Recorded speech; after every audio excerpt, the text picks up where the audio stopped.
Okay, welcome back. If the title of this video looks familiar, it's because I was wrong on the last video. I had to redo this one, a little humbled by the last one. So a better theory concerning the little book of Revelation chapter 10. Again, just a preface, I was wrong on the last video. I tried to connect some dots between the book of Enoch and Revelation chapter 10, and I think I got a little too wild there. So I think we have the right answer today. If you can see from our title here, we're connecting the dots between Daniel chapter 12 and Revelation chapter 10. We're trying to figure out what the little book is in Revelation chapter 10. The right answer, after further research here, the little book that is open in Revelation 10 is the book that was sealed in Daniel chapter 12. It almost sounds too obvious, right? That's the feeling I have today. Again, I'm glad we get second thoughts on this. Thank you for those who watched the previous video and were so encouraging. I didn't get any bad comments, but I clearly had that wrong, I think. So anyway, the theory that Daniel chapter 12, that sealed book, is what is open in Revelation 10. This is not a new theory. It is very popular, especially within Seventh-day Adventist circles. Did a lot of research today, and 9 out of 10 things you find on the internet, whether it's YouTube or just internet articles or things, it's definitely SDA circles and little offshoots of SDA that are where this is popular. And I'm not sure why it's not popular everywhere, and we'll see why as we go through our study today. So I believe their connection is correct as far as the Seventh-day Adventist. However, their interpretation, that's a different story. We're not going to discuss that in depth today, but if you're aware, I think the Seventh-day Adventists have this day-year prophecy thing where they believe the 2300 days was fulfilled in like 1844 or something like that. We're just today, we're simply connecting dots between Daniel and Revelation. That way, it doesn't matter if you're a futurist, a preterist, a Seventh-day Adventist, whatever. We're just simply connecting dots. So how you interpret that dot connecting is for your own study. So first thing we're going to do, connecting these dots, we're going to look at similarities surrounding this book that is discussed in Daniel and Revelation. The first one we have is the similarity describing this man or an angel. In Daniel, at the beginning of his vision, he's told that a man approaches him, and in the book of Revelation, there's a mighty angel that comes down from heaven. So John sees the mighty angel in Revelation 10, and many believe this to be Jesus Christ. I believe that as well. And Daniel, at the beginning, receives a vision from a man, and the description of both this man and this angel are extremely similar. We'll look at that a little more later. In the book and the scroll itself, if you're willing to believe that these are the same book, Daniel is told to seal the book until the end. And then the mighty angel in Revelation 10 has a little scroll, some translate that a book, open in his hand. So you have a sealed book in Daniel, an open book in Revelation. And just for dating, this is approximately 600 years after Daniel was given the vision that we have John seeing this open scroll. So 600 years. Another significant thing is the times and half a time. This is the duration that was given to Daniel, telling him how much time would remain when the prophecy was opened. And this is also the same duration, also similarly referred to as 1,260 days or 42 months mentioned in Revelations chapter 11 through 13. And that's significant when it's mentioned in Revelation 2, but we'll get to that. So today, again, I found some insightful quotes from a paper. And again, this paper is from an SDA historian. It's called The Controverted Little Book of Revelation 10 and the Shape of Apocalyptic Mission by George R. Knight. This was published in 2017. And I will have a link to this because I got a lot of information from this. Again, I want to share that, but keep in mind it is from a Seventh-day Adventist perspective. So there's some things in there I wouldn't agree with, but as far as connecting the dots, I think he's spot on here. Let's take some quotes from that book. So the author mentions that Martin Kittle, of course, interpreted the newly unsealed scroll from his own preterist perspective, in case you're a preterist and you're watching this, but he and Richard Bauckham are the only ones of the 40 or so non-Adventist commentaries and books on Revelation that I surveyed who explicitly tied the open scroll of Revelation 10:2 to the sealed scroll of Daniel 12:4. Other commentators, as we shall see below, tied the allusions in Revelation 10 to other parts of Daniel, including chapter 12, but none made the same explicit connection as Kittle and Bauckham. Next quote, Uriah Smith's treatment of Revelation 10 quotes Daniel 12:4 and then notes, and this is important, there is no book spoken of as closed and sealed except the book of Daniel's prophecy, and there's no account of the opening of that book unless it be here in Revelation 10. That's very important. It's very odd that in Daniel, if you have this book that's sealed, it would be very strange for in the rest of the Bible, that book was never opened anywhere. So, Daniel's prophecy concerned the end 600 years before. John's told it's going to happen soon, and he has an open book. The angel has an open book, or Jesus gives that open book to him. So it wouldn't make sense if Daniel's book was never opened anywhere in the rest of Scripture. So that's important. A couple of just comments in general.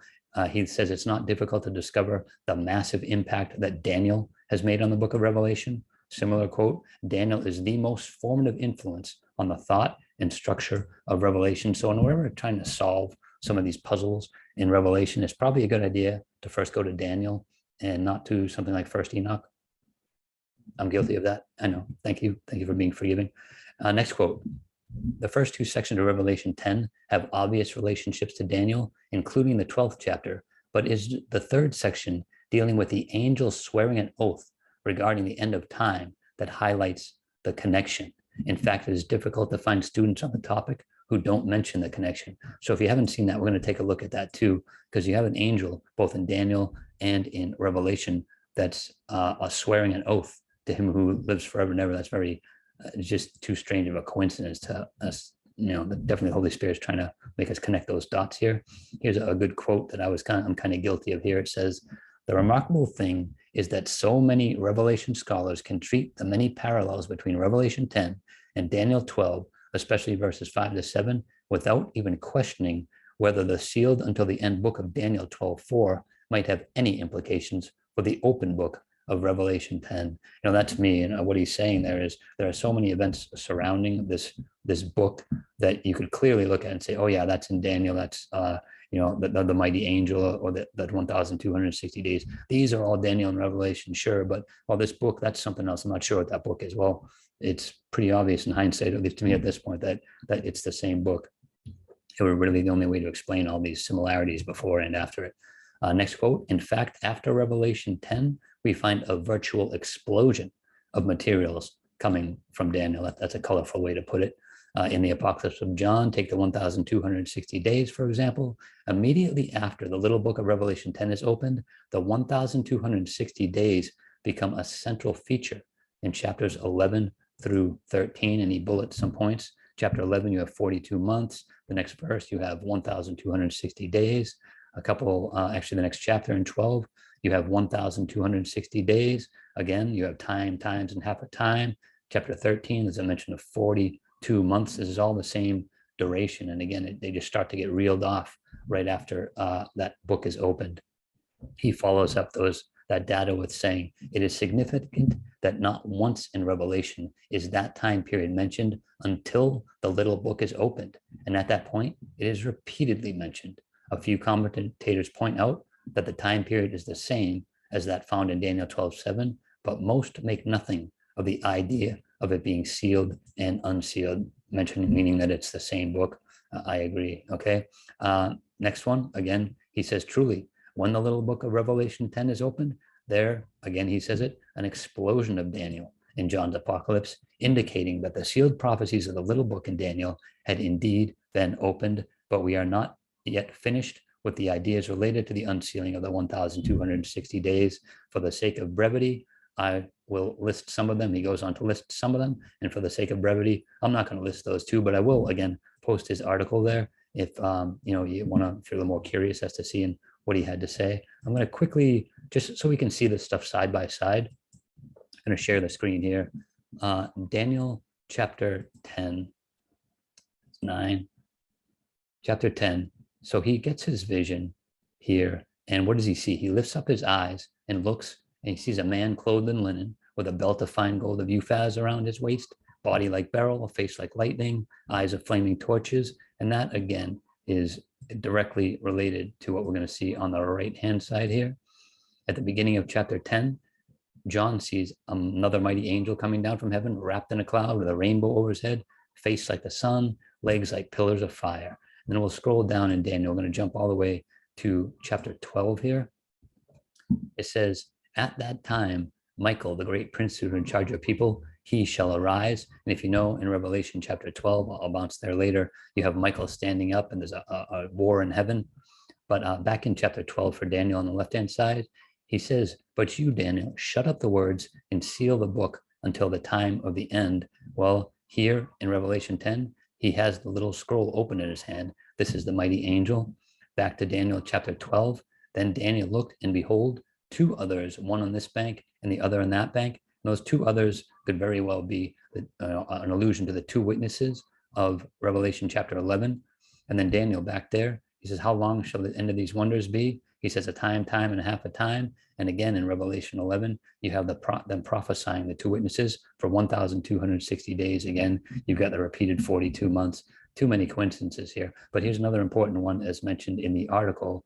In Daniel, on the left-hand side, it says, he raised his right hand and his left hand toward heaven and swore by him who lives forever and ever. So back in Revelation 10 here, it says, the angel whom I saw standing on the sea and on the land, what did he do? He raised his right hand to heaven and swore by him who lives forever and ever, who created the heaven and the earth and all the sea, and there'd be no more delay. Over here, we've got the delay. Daniel had to wait because his prophecy concerning the time of the end, that's what it says in verse 9 is there. He says, go your way, Daniel, for the words are shut up and sealed until the time of the end. And again, Revelation, no more delay. And I could show you Revelation 11, 12, 13, all the mentions of the 42 months and all that, but we don't need to go there again. I think we've made the point here. Back to our closing here. So closing thoughts, the little book of Revelation 10 is indeed the book that was sealed in Daniel 12. It doesn't have anything to do with the book of Enoch, as much as we love the book of Enoch. So in summary, Knight appears to be correct. And by Knight, I mean him and Seventh-day Adventists. They appear to be correct when they're connecting the dots between Daniel and Revelation. But again, really test their interpretation of it. We're not getting into interpretations today. Let me know if any thoughts or comments. Thanks for watching. And as always, until next time, contend earnestly for the faith, which was once for all delivered to the saints, and God bless.